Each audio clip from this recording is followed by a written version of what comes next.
In France, an 11-year-old girl named Lyhanna was murdered. The authorities had been warned about the man that ended up committing the crime. Complaints were filed, suspicion is documented, risk was formally recorded. The state knew all the way through, but it only arrived for the autopsy. The comfortable and easy explanation is that it was a dysfunction, a administrative error, a tragedy, an exception, that an audit, and a few symbolic resignations and people getting fired will solve it.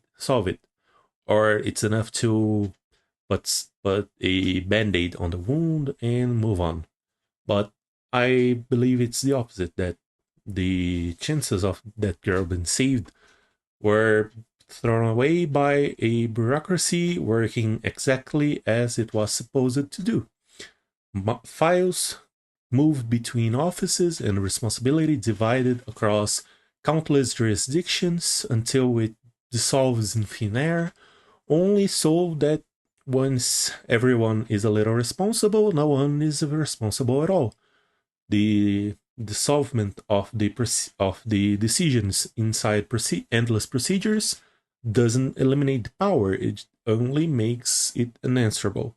No one at any point had to decide something for that child. And it's not also a question of resources, because the budgets are a confession of the state's real priorities. France could find hundreds of billions of dollars to rearm itself, Europe and Ukraine against Russia, to buy Ukrainian products, to impose a sanction on Russian gas and put the bill on its citizens. It could find ways to surveil its own countries, to support its expeditionary ambitions in North Africa and in the Sahel, and the exportation of European values across the globe, but it could not find the funds to hold family courts, to fund investigators or child protection services, which is the behavior of a vassal.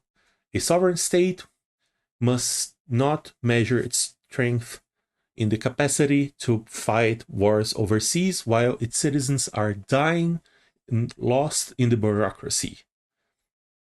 It poses a ontological and civilizational question for the French people and its state.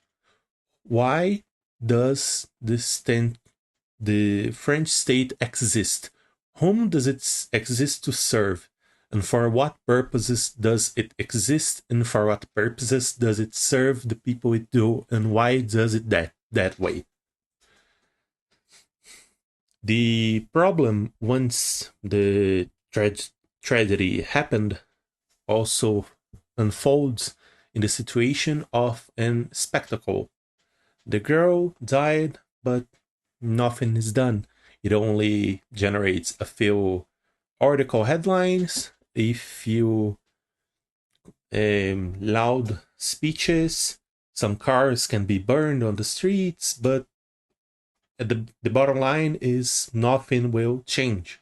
It will continue happening again and again and again. And after each Lyhanna that dies, when the bureaucracy ended up finishing her sentence, her death sentence, puts another blow on the legitimacy of the French government. Protego ergo obligo. I protect, therefore I oblige. There is no protection here. The French citizens are alone when its government only prosecutes them. The France has lost the war against pedocriminality because it refused to fight, because it's trying to fight another wars against Russia, against African sovereignty, against its own citizens, not a war on its criminals. And that is the biggest defeat here, a moral, political, and ontological defeat.